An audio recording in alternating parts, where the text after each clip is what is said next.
going to expand on that. We're going to talk about, okay, there's going to be a lot of moisture in the Gulf, but is there going to be a tropical system? It is time for your Berardelli bonus.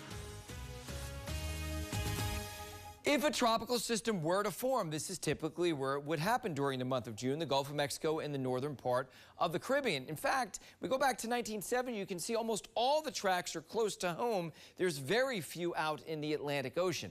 Now, since 1970, there have been 51 June named storms, so about one a year, actually, since this is going back to 1970, and 9 of them became hurricanes. So there aren't too many hurricanes during the month of June. What do you need to form it? Well, the reason why it forms close to home is they typically form on old stalled fronts. They just kind of get going, all the thunderstorms come together. So this could happen at the end of next week.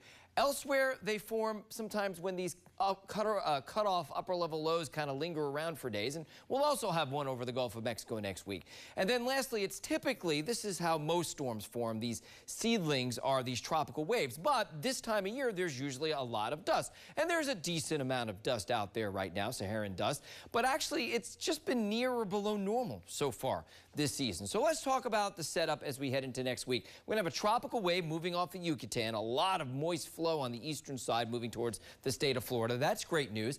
And then a broad area of low pressure is going to form by the end of next week as that tropical wave kind of collides with that stalled front and all that moisture moves up into our areas. So the bearer of good news is going to be Rebecca Barry. Just how much rain are we likely to see? Yes, and so this is what I think everyone's really excited about. We're not going to get the blockbuster totals that are going to be out over the Gulf, that 4 to 8 inches, but we're going to get a very beneficial 2 to 4 inches of rain next week as the tropical moisture starts to wash over the state. What do they say? Beggars can't be choosers? We'll take the 2 to 4. But of course, it's days and days out. A lot's going to change by the end of next week, and maybe we can even pull that yellow over the state of Florida. I don't know if that's going to work, but good try. Scientific. If you want to send me a Berardelli bonus question, you can send it right there, weather@WFLA.com. I wish it were that easy.